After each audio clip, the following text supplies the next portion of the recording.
Congratulations, we're now open for business. There we go.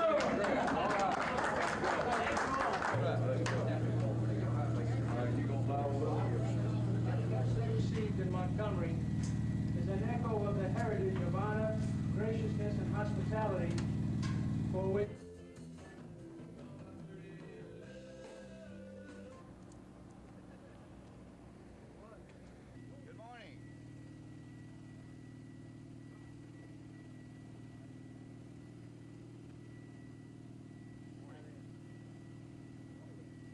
Well, we're using different equipment from the long line equipment that Eastern's using, and as a result, we feel that our equipment is more efficient, so we should be able to serve this area, I think, better than a jet-propelled vehicle like the 727 that they have.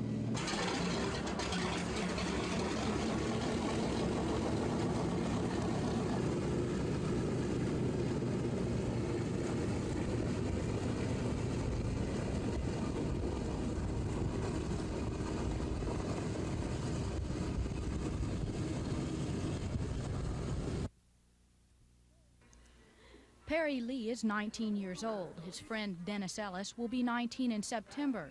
The two Montgomery residents are among millions of young American men who have been ordered to register with the Selective Service at post offices around the country. But while this new registration is not a formal draft for the Army, it's close enough to the real thing to worry the ones filling out the form. It's kind of scared me a little. You said you're at a trade school and stuff. Are you worried about that you won't finish trade school? Yes, and that'll sort of knock me off, and that'll be it. That's all. What about you? How do you feel about it? Well, I'm against this registration really because it seems to give, the armed force a better opportunity to draft you if ever they decide to draft, I don't like it. I mean, if you want to join, you join. I don't want nobody making me join. The young men all feel the government hasn't supplied enough information about the registration program, but their concerns didn't keep them from registering. Selective Service registration continues for 2 weeks. Sydney Kohara, WSFA TV News.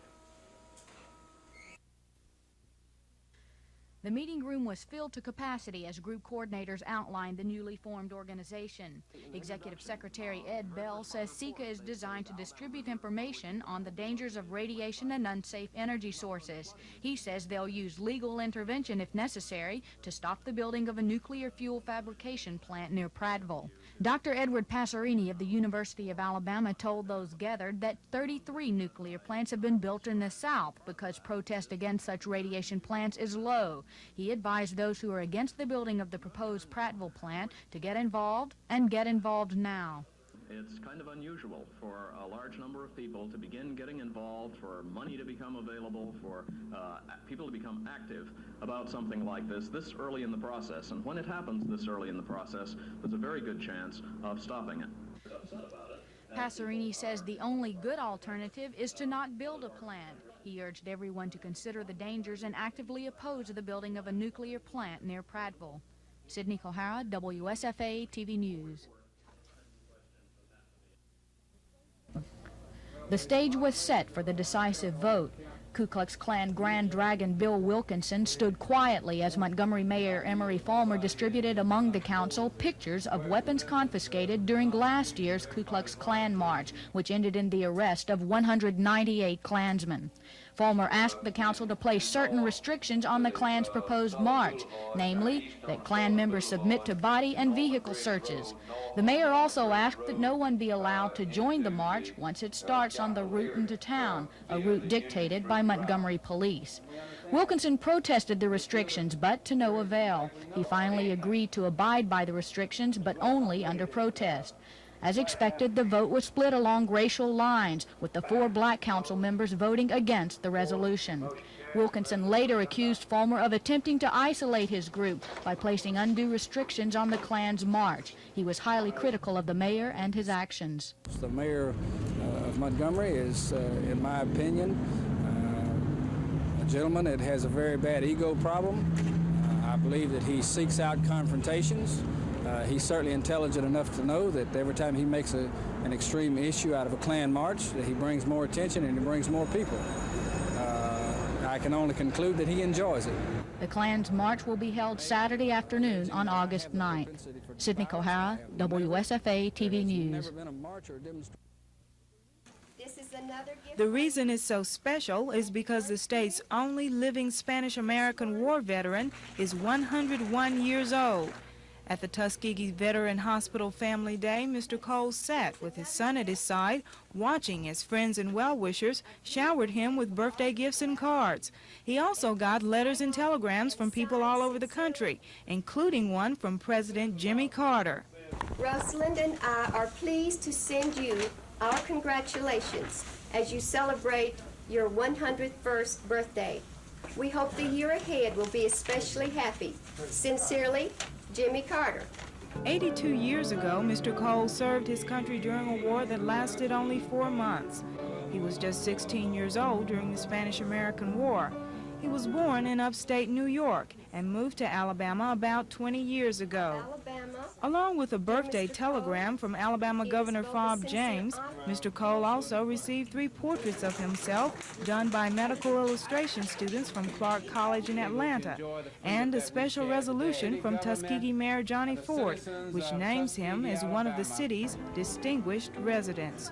Cassandra Taylor, WSFA TV News.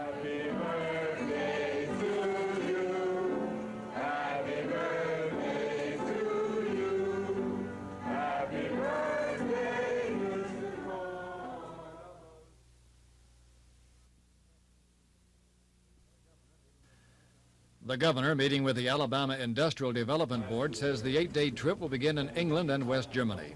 The majority of the time will be spent in those 2 countries, and I think we have a few hours scheduled for Switzerland, Denmark, and Sweden. And Sweden. James says the trip to contact a number of industrialists is a combined effort of ADO and the state docs to promote Alabama. As you know, we are opening an office for the Portomobile. They are in concert. There are many major shippers that we wish to meet. The governor says ADO has launched a $1.5 million national and international advertising campaign over the next 18 months designed to attract new industry and jobs to Alabama. We may be a little late coming out of the starting blocks if you take the decades in perspective, but I think we've the process of putting it in overdrive. He says a Memphis, Tennessee firm, Delos Walker & Associates, has been hired to handle the marketing and advertising for ADO. Walker was one of James's advisors in his gubernatorial campaign. The Industrial Development Advisory Board was created by the 1980 legislature to advise the governor and ADO in developing industry. George Mitchell, WSFA TV News.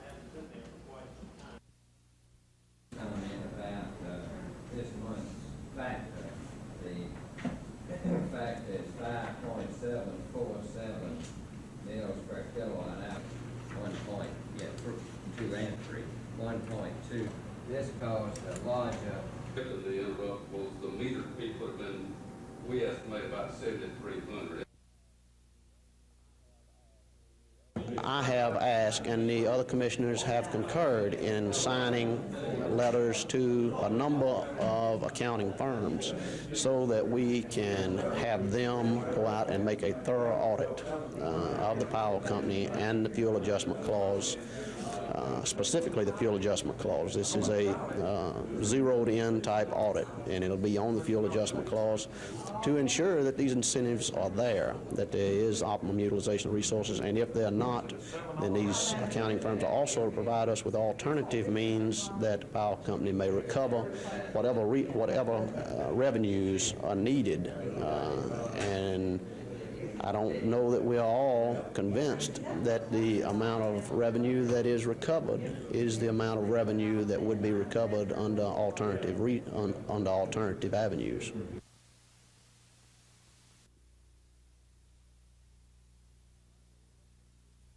Currently, electricity accounts for about 1/4 of all the electrical consumption in this country.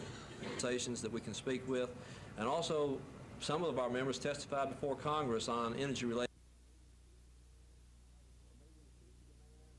For meeting the future demand from now to the end of the century, the only practical choices available to us will be coal, nuclear, and conservation. I don't think there's anyone here today who will dispute that we need to drastically reduce our national dependence on imported fuels.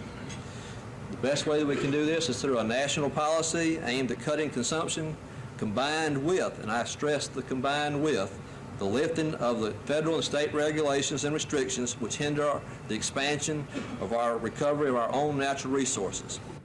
Kind of stress the importance of the free enterprise system as it relates to the energy in these kind of presentations to clubs like yours and other kind of organizations that we can speak with, and also some of our members testified. Chief Ashamu was the guest of the Alabama Farm Bureau Federation at an early breakfast which was attended by Farm Bureau President Goodwin Myrick, State Agriculture Commissioner Macmillan Lane, and State Senator Ted Little of Auburn. Several other state and local dignitaries attended as well. Chief Ashamu told those attending the breakfast that if the U.S. will cooperate, his country will readily establish strong trade relations by buying millions of dollars worth of agricultural products. Even if we have all the technology, we don't believe that we can produce all that we need locally. So it means we have to import. But this has to be negotiated as to what has to be in exchange for what. Chief Ashamu's country of Nigeria has a population of 100 million people whose lives have been greatly changed for the better with the discovery of oil. Currently, Nigeria is second only to Saudi Arabia in petroleum exports to the U.S. After breakfast, Chief Ashamu paid a courtesy call to Governor Fob James at the governor's mansion. Afterwards, he traveled to Birmingham for another series of trade relations talks. From the governor's mansion, Dan Black, WSFA TV News.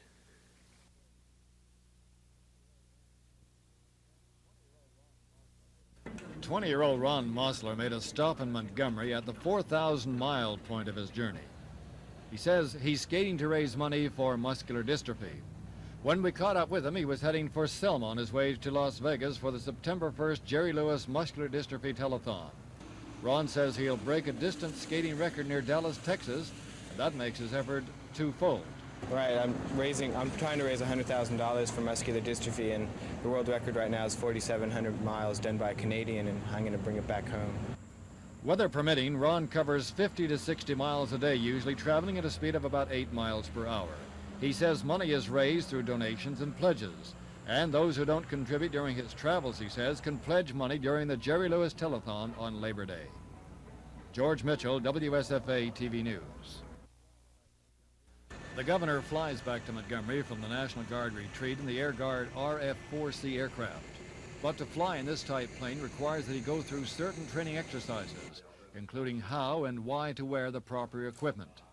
The state's commander-in-chief, no stranger to wearing helmets, found the flying helmet a little snug. Master Sergeant James Walden, the governor's instructor, says everyone who flies in the F-4 jet must learn the basic steps of how to exit a craft should trouble occur prior to takeoff. He must also be familiar with ejection seat procedures from a disabled craft in flight. The governor and his instructor discussed such procedures before he climbed into the trainer cockpit. Once inside and the canopy closed, the governor and Sergeant Walden communicated through headsets. He experienced some mock procedures he would need to go through in an actual emergency. The training over, the governor says he believes he made a passing grade and he's ready for his flight. Yeah, I think so. Just five things, like you unbuckle these straps and pull this lever, a couple other levers, and the canopy goes out and you step out. Looking forward to your flight. Very much so. I've watched these planes take off. It's a beautiful craft. The engineering, design, the power, so I'm looking forward to it. Colonel Ed Tyus will pilot the jet craft, bringing the governor from Mississippi to Montgomery. George Mitchell, WSFA TV News. The hearing was brief, lasting only about 40 minutes. The $30.6 million figure came at the recommendation of the PSC staff. Commission President Jimmy Sanford voted no on the figure, while Commissioners Pete Matthews and Jim Fulton Jr. voted yes. The power company asked for $122.3 million increase at this time. I reject that figure. This is a savings to the ratepayers of $92 million. some $92 million below what the company has requested, and is some $43 million below what the previous settlement offered. Sanford cited his earlier support for a $73.4 million settlement, which was presented last month by the utility and intervenors. In my opinion, both in the short run and in the long run, that would have been the best for the consumer, and I think it becomes very evident today. Sanford says the settlement would have wiped out the possibility of an appeal, and it would have ended a Supreme Court case in which the utility is requesting an additional $80 million in a rate case heard last year. The $30.6 million recommendation was the minimum amount that could be granted, according to PSC staffer Yvette Smith. Smith says the maximum, as was shown in the record presented to the PSC, was $65.4 million. Alabama Power Company officials are not pleased with the increase. It's unfortunately that the Commission did not evaluate the evidence in this case appropriately, and they decided an amount that will not permit the company to recover the cost of providing service to the people. As a result, he says his company will appeal the decision to the Alabama Supreme Court. The rate hike results in a 2.6% increase for residential customers and becomes effective August 1st. From the Public Service Commission, Dan Black, WSFA TV News.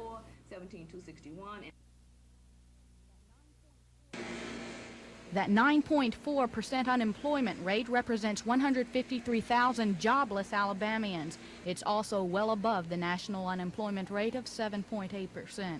Unemployment is typically higher in June than in other months, but increased industrial layoffs as well as lower employment in trade, construction, and government this year have contributed to one of the highest jobless rates experienced in Alabama in recent times. Unemployment isn't the only thing rolling in the high numbers. Consumer prices rose 1% last month. That's figuring to a yearly rate of 12.4%. The Labor Department says most of that increase can be blamed on rapidly rising housing costs. It took food prices just a month to climb another 0.5%. Alabama Farm Bureau's monthly market basket survey showed a 2.3% increase since June. Pork, beef, and poultry prices rose sharply as the heat wave continues to take its toll on the farmers. Produce prices have dropped about 15% in the last 2 months. Those vegetables will be even cheaper if purchased at a local roadside or farmer's market. And while consumer prices were rising, the consumer's average take-home pay was falling. It was down 0.4% in June. By now, you're probably thinking no news is good news. Well, good news today comes from the gas pumps. Gasoline prices declined for the second month in a row, with the price of fuel dropping a full percent. Sydney Kohara, WSFA TV News.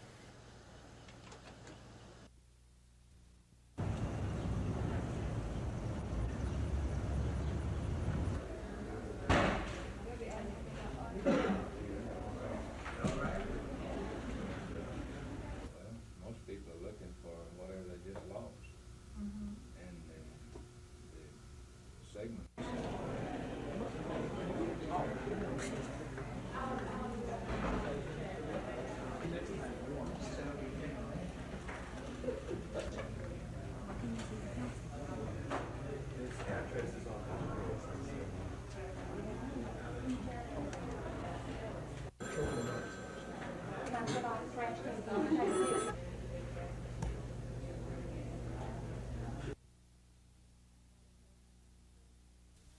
Out of work right now, and you're looking. Clarence Aldridge has been unemployed since April 18th. In his last job, he sold trucking parts for a local firm. Since that time, he's been collecting unemployment checks, which he says is the only way he and his wife can make ends meet. He says he's gotten in touch with the State Employment Service here in Montgomery and has been trying to find work for himself by scanning the newspaper. But like so many other Alabamians, he's having a hard time finding a job that will pay him the amount of money that he's used to making. So far, he says the Employment Service has given him a lead on one possible job, but he says it just didn't pay enough. So Aldridge says he'll sit at home and collect his unemployment compensation until he finds himself a higher paying job. Cassandra Taylor, WSFA TV News.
Scientists can study clouds from the ground, watching their growth, for instance, through time-lapse films such as these, and scientists can study clouds from above, way above, through satellite pictures such as these, which show clearly how individual clouds fit into much larger cloud systems.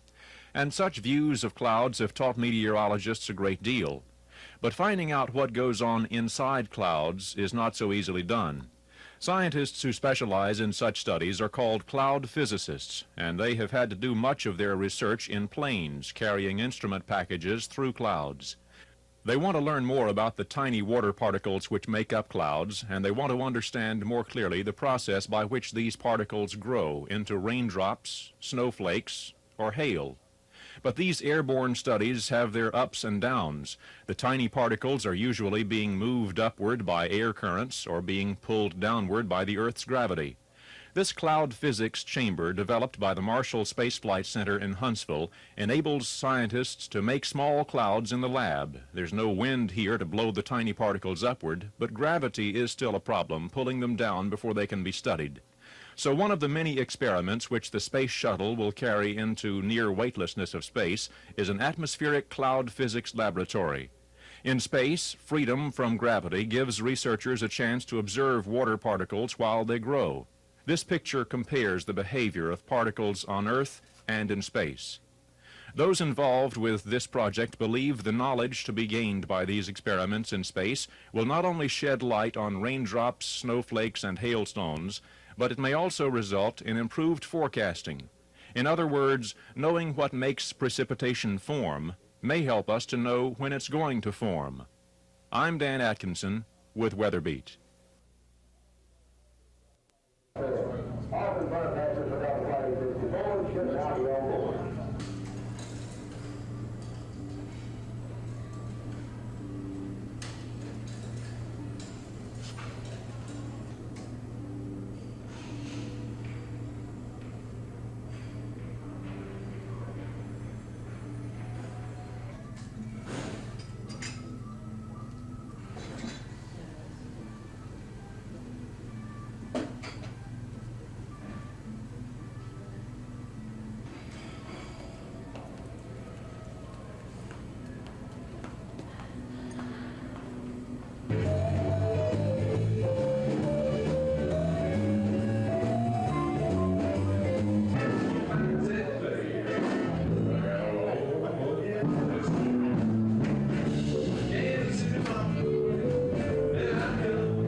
Mr. Rohr, one of the obvious questions to ask you on a day like this is the fact that Eastern pulled out of here, citing their plight of financial problems.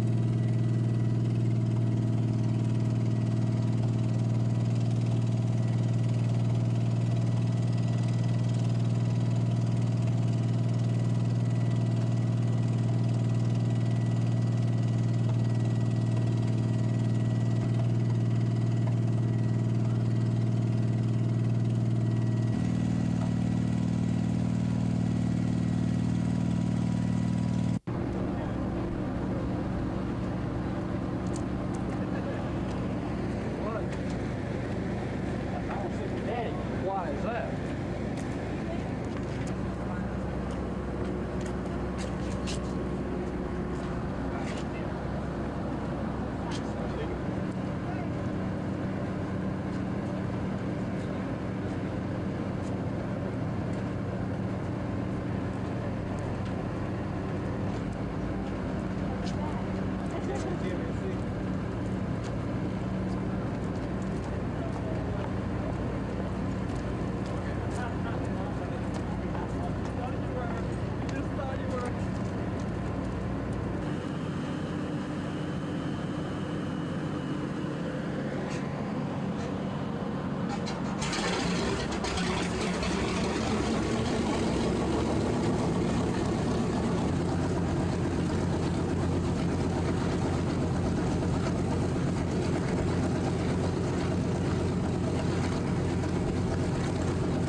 For thousands of years, man has grown food with nothing more than the sweat of his brow.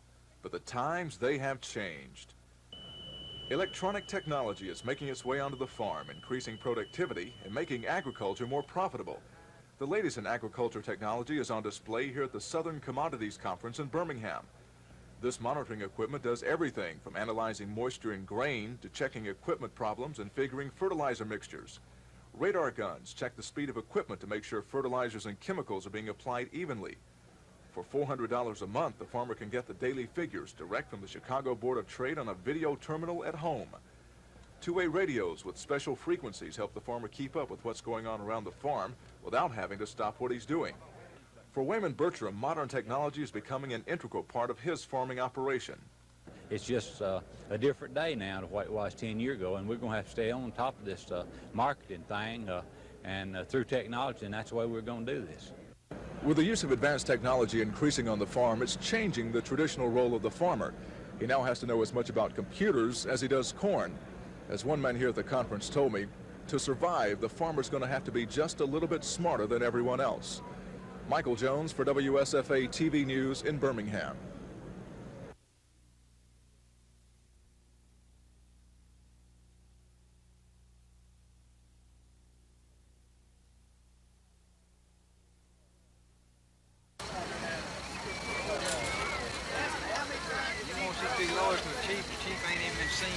Speaking for anybody.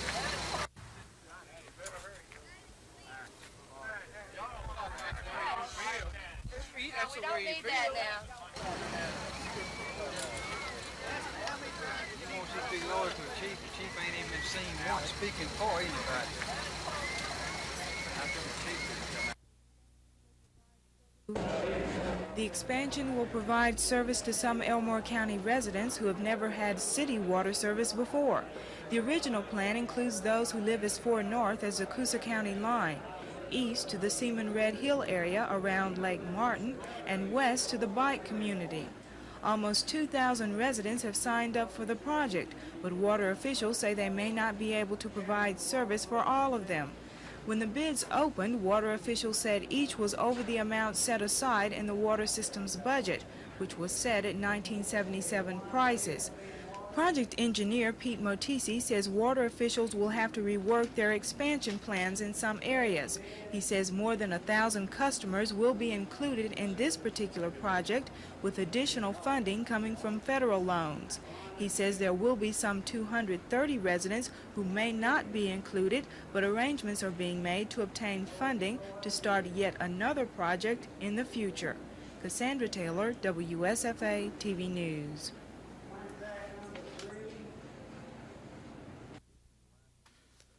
After Mayberry's conviction last May, Bell began its investigation into expense claims by Mayberry and several other phone company officials. Tom Somerville says testimony during the trial prompted the probe. The investigation began shortly after the trial of James Mayberry as a result of matters that came to our attention for the first time during that trial. Somerville wouldn't discuss the reasons for the firing, saying to do so would violate the former employee's rights. But I've learned that Bell auditors, security officials, and an outside accounting firm interviewed a number of PSC employees using expense vouchers filed by Mayberry and two of the other fired executives. Several of the PSC workers named falsely on the Bell voucher said they told phone company investigators they were not present at many of the lunches and dinners charged to the utility by several phone company officials. Two PSC employees told me one of the fired Bell executives falsely charged the utility at least 5 times for lunches and dinners the state workers never enjoyed. Several PSC employees told me Bell investigators questioned them about expense vouchers filed by Mayberry and another unnamed Bell employee for September, October, and November of 1979. Montgomery County District Attorney Jimmy Evans says the county grand jury will review the results of the Bell probe. The fruits of their investigation in its entirety, fully, would be presented, given to me for presentation, or they would come before the grand jury and present the investigation, the results of those investigations themselves. The last word in this case may not have been heard yet. Ralph McLemore, the former PSC employee that Mayberry was convicted of bribing, is expected to go on trial here in the Montgomery Courthouse Monday morning. This is Norman Lumpkin, WSFA TV News reporting.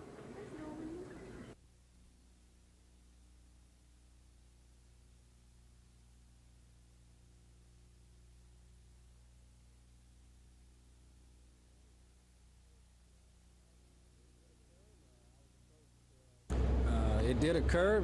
I was approached or called by Mr. Duke earlier this year, wanting to meet, to have a meeting that would turn out to be mutually beneficial or profitable to both of us. I did a lot of soul searching before I went to the first meeting. I thought he was talking about unity. When I got to the meeting, I found that he was talking about selling his clan to me for a price.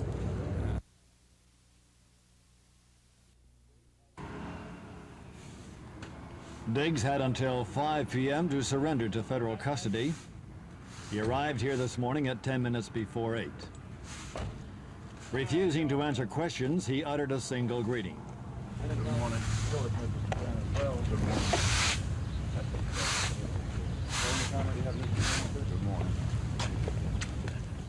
A friend who drove Diggs here carried the former congressman's single piece of luggage. The 57-year-old Michigan Democrat was processed quickly by prison officials.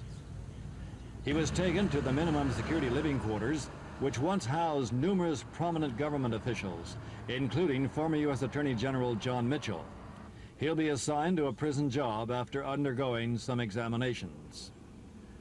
Diggs was convicted in October 1978 of mail fraud and of diverting $60,000 in staff salaries to pay his personal expenses. He resigned during his 13th House term after the Supreme Court refused to review his conviction. The former congressman is no stranger to Alabama, having served as a member of the nation's only all-black Army Air Corps squadron, which trained at Tuskegee's Moton Field during World War II. In May of last year, he came to Birmingham to attend a black Alabama homecoming. He could be eligible for parole after serving 1/3 of his 3-year term. Reporting from the federal prison camp at Maxwell Air Force Base, George Mitchell, WSFA TV News. The brightly painted acrylic mural is appropriately titled Centennial Vision. It was developed by muralist Nelson Stevens of the University of Massachusetts at Amherst. Stevens created the mural concept last March while at Tuskegee on a fellowship. He designed Centennial Vision with the help of 23 other Tuskegee students, and brushstroke by brushstroke developed what Stevens calls a masterpiece of time.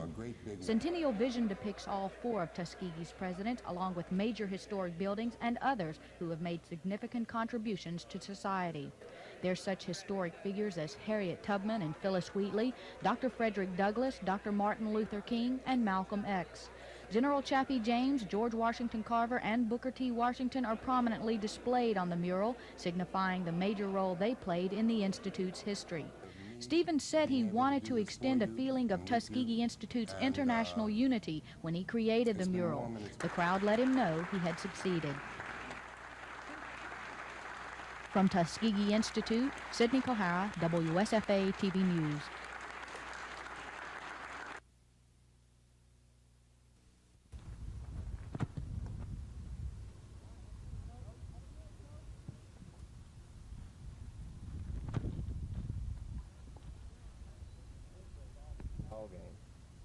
Out west, I'd probably be playing at running back. That's what Coach Dye told me I'd be doing. Coach Dye was an assistant at Alabama. Then he turned things around up there at East Carolina. You must be pretty happy about going out there and playing for somebody like that. Yeah, sure am. I believe that the program out there in Wyoming, they got Coach Dye out there, and I'm sure he's going to do a good job and get things turned around. From in the past, Wyoming had good teams, but lately they've been in a slump, and I think the program's going to shape up. He'll get things running. Now, as a passing team, and you a running back, do you think you can get together? Oh, I think so. I think I'll be able to fit in. I wanted to ask you about going to Alabama. You came pretty close, didn't you? Yeah, sure did. I'd already gone to my orientation, and I got my classes up there and everything, and the day I came back from my orientation, I had received a call from Coach James that, about the scholarship and everything, and so I went out there and I saw the campus, and I really liked it and the program they have out there, so I decided to go.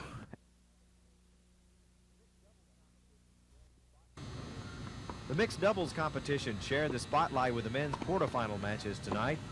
The team of Curtis Cornett and Julie Jannert here in the near court defeated John Mann and Alice Faye Zahner, a real close one that went 3 sets. Cornett and Jannert advanced to the semifinals tonight by scores of 2-6, 7-5, and 7-6. They will meet Julie and Jerry Beasley here in the far court, who defeated Bobby and Anita Berry tonight in straight sets, 6-4, 7-5, though the Beasleys were down 1-4 in the first set. A big rally carried them to victory tonight. In a men's quarterfinal match tonight, Ron Gore here in the near court won over Don Chambliss in straight sets, 6-4 and 7-5.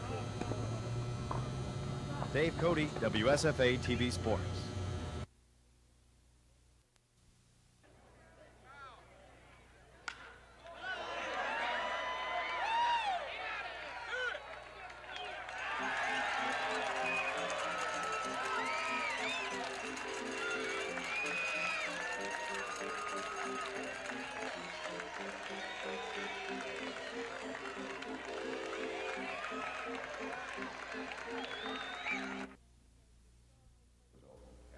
Governor James says historical preservation is important not only from an historical perspective, it's a great economic opportunity as well. He says we are fortunate that our culture has a deep appreciation for architecture, engineering, and the development of materials. The governor says we just can't build the same quality buildings today that were built by architects years ago. It is altogether right and wise and prudent to discover these such assets and to restore them for use. not only as a historical symbol, but for continued use in many, many ways. During the two-day conference, group members will attend various workshops on small-town revitalization and how these projects can be funded. Other workshops will include black cultural preservation and a walking tour of the downtown Montgomery area. Cassandra Taylor, WSFA TV News.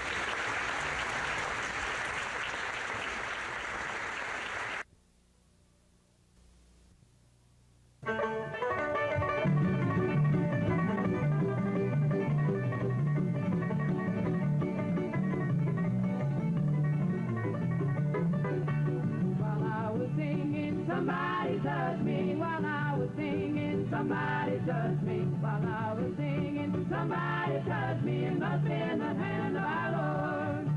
Glory, glory, glory. Somebody touched me. Glory, glory, glory. Somebody touched me. Glory, glory, glory. Somebody touched me. It must be in the hand of our Lord.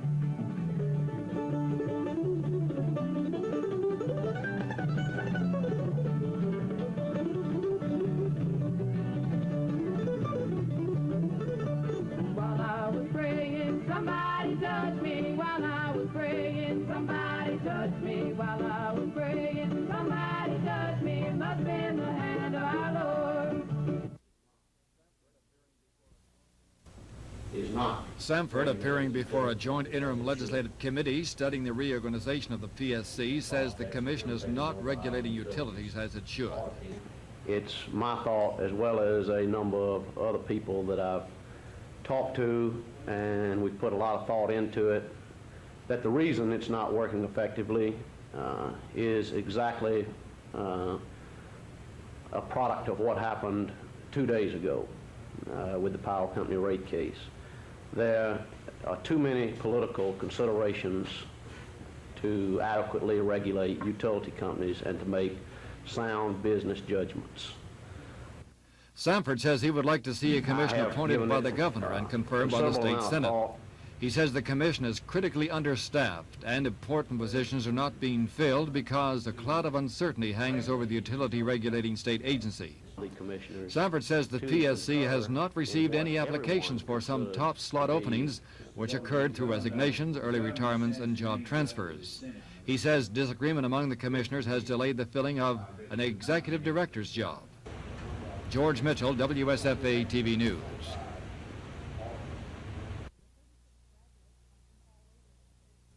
The 36 graduates come from all over the state. They trained at the police academy in Montgomery, receiving instruction in counseling and security procedures. Representatives from the various prison facilities around the state were present at the ceremony. So were the families and friends of many of the graduates. Several members of the graduating class were recognized for outstanding achievement. Awards were given for excellence in marksmanship and scholastics. Instructors from the police academy presented the state's newest correctional counselors with their diplomas.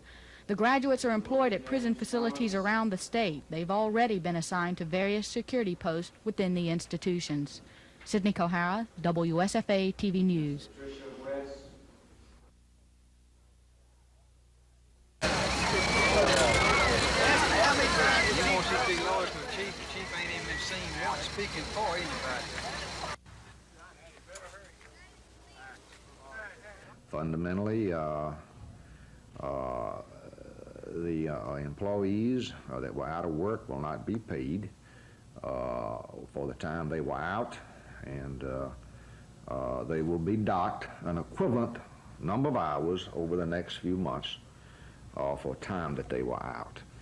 There was a violation of the Personnel Board rules and regulations, and those were followed, and as they should be.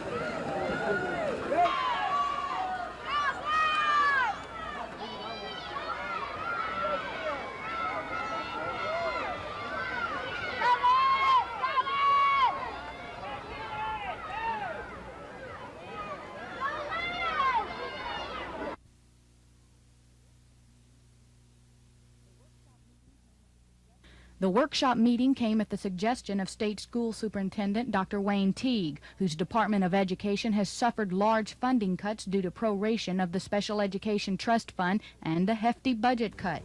State board members listened intently as a department staff member pointed out increases in department operation costs. Dr. Teague has predicted the state school system will experience a 5% proration of their funds this year. He says it will create some tense situations for some school boards, but the problems are just starting. Teague is worried next year's proration will hit the double digits. We don't see that the recession is improving at all. In fact, we think it's getting worse. And I'm advising school boards and school administrators to plan for about 10% proration next year. Now, we'd hope the legislature might deal with that when it comes in special session. I will plan to have some proposal to the legislature to make up the proposed possible funding loss. Teague adds reduced funding will definitely affect the quality of education. You're hurting all systems because systems who raise local money to get quality programs, and you can't have quality education on state funds alone. The first thing they'll cut out will be quality. So we'll all have lesser school programs. The board's workshop continues on Sunday with discussion of the state's educational needs and priorities. Sydney Kohara, WSFA TV News.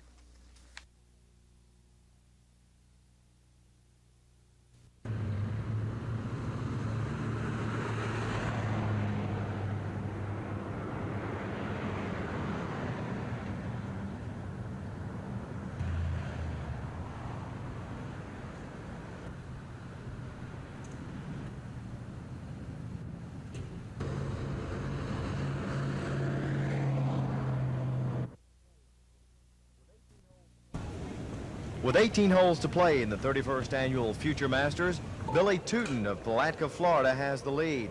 Tootin, playing under cloudy morning skies and relatively cool temperatures, fired a 3 under 68 today to go along with his opening round of 70 for a 4 under par two-day total of 138. A shot back is Keith Kulzer, another Florida native. Kulzer here at the par 3 fifth hole hit his tee shot close and made birdie to go 5 under, but he could finish no better than 1 over 72 today to go with yesterday's course record of 67. Another 3 shots back are 2 golfers, Jamie Shelton of Decatur, Georgia, who had a 69 today, and Joseph Joyner of Georgetown, South Carolina, who has 2 even par 71s on his scorecard. 42 states and 10 foreign countries are represented in this one of the big 4 junior golf tournaments in the world. Among the foreign players, Seshi Tanaka of Osaka, Japan, who qualified in the 17-18 division with a birdie on the first hole of an 18-man playoff. Tanaka has rounds of 75 and 79. In the 15 and 16-year-old age group, Albert Valenzuela from Mexico City heads the list of international talent.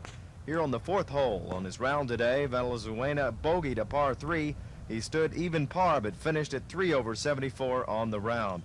With his two-day total of 145, Albert's not out of it. The co-leaders in the 15 and 16, Warren Woodcock of Boca Raton, Florida, and Richard Edscorn of Orlando have a one-shot advantage at 144. Some of the greatest names in professional golf have played in the Future Masters. Gary Player's son Wayne won the Future Masters last year. Jack Nicklaus's sons have played in past years. This year, Charles Cootie's son Kyle has entered. He has rounds of 74 and 78 to his credit in the 54-hole tournament that concludes tomorrow. At the Future Masters in Dothan, Dave Cody, WSFA TV Sports.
that you'll stay here for a while, or maybe go up to national MVC. I sometimes feel like I'm frustrated. Problems in that area?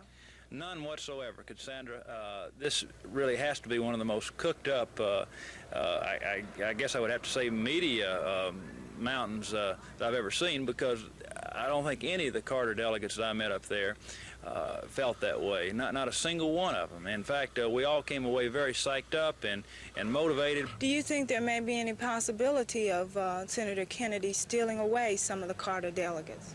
Really, none whatsoever. I would say if anything happens, some of the Kennedy delegates will see the handwriting on the wall and probably join in with the Carter administration and hope that maybe they can bring about the unified campaign that the Democrats are going to have in order to beat Reagan and Bush, nationwide as well as in this state. And I think it's just a hopeless, quixotic.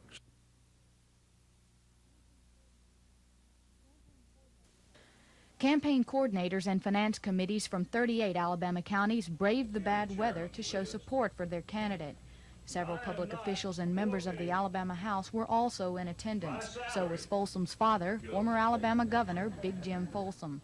Folsom told the crowd he's concerned about what's happening in Congress. He says too many decisions are being made in Washington that don't fit in with Alabama's perspectives, and he says he wants to get back to Alabama's thinking. To show his seriousness in the candidacy, Folsom has forfeited his salary as Alabama Public Service Commissioner for the month of August. Folsom says he feels his roots and upbringing in Alabama can help shape the decision-making in Congress. Delmer DuBose, Folsom's statewide coordinator, says their campaign is more concerned with promoting Folsom rather than worrying about the opposition, namely incumbent Senator Donald Stewart, State Senator Fina St. John, and Mrs. Frank Stewart. DuBose is confident the September 2nd election will see Folsom in the U.S. Senate and a move back to Alabama's roots. Sydney Kohara, WSFA TV News.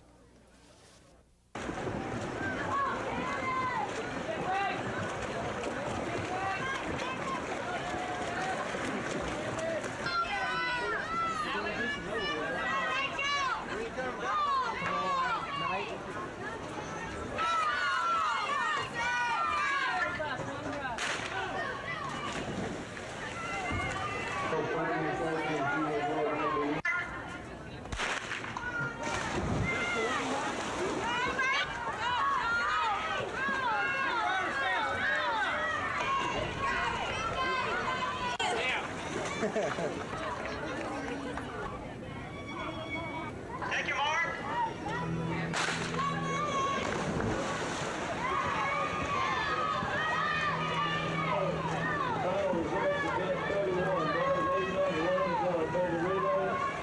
First place was the 18th Trapper, time of 139.64. Second place was number 1 team from Southeast. Third was Seahawks. The ninth and fourth is number 2 team from Southeast.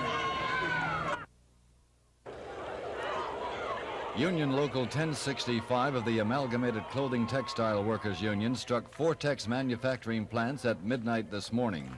Union officials say they have been attempting to negotiate with the company in Lowndes and Butler County since June.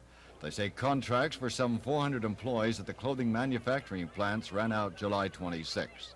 So yesterday we did get some terms, and we brought it up to the people and to the membership yesterday, and so the people rejected the whole thing, the whole contract. By what percent? Well, 100%, actually, all terms of the contract. What is it, wages, basically? Well, it's a lot of things. It's actually wages, and it's also some of the things that they had in the contract is not as good as it was before, such as seniority and also maintenance of earnings, and it's basically the things that's being taken out, you know, that they already had. Union and management give no exact reasons for the strike. Company President John Norman says he doesn't know how long it will last. He says the company made its final offer and the union declined to accept it. Reporting from Fort Deposit in Lowndes County, George Mitchell, WSFA TV News.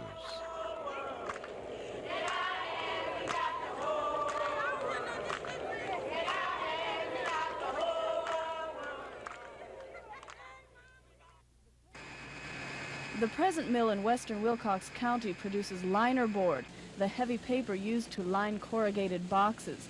It employs 1,250 persons and cost $55 million to build 11 years ago. The new mill will increase linerboard production and will also produce corrugating medium, the rippled paper used to make corrugated cardboard.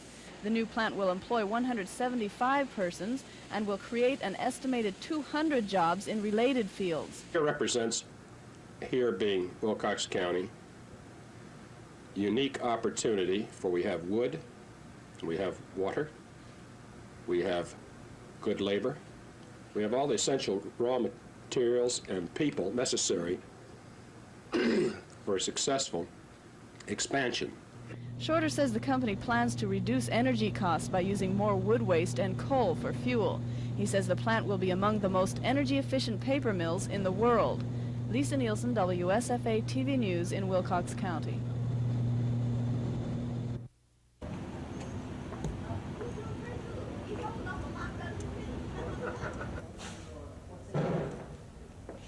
Is that back more?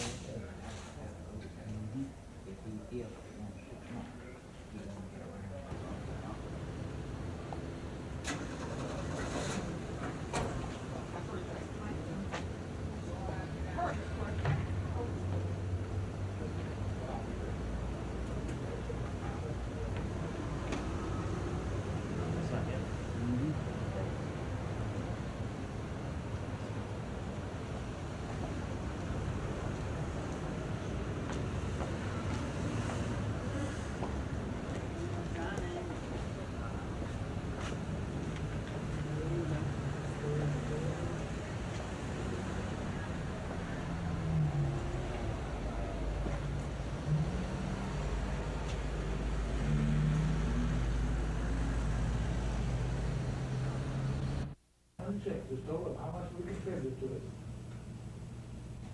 and how much has been taken out of it. If y'all never taken anything out of it, well, it won't be fair. That's all I want to do, that, but I think, official called by law, you've got to pay it. Even if we had to put on another tax, the people do a fee to run the thing, and we still losing money, and not making. Very easy to look at. We start off with $2 million a year, but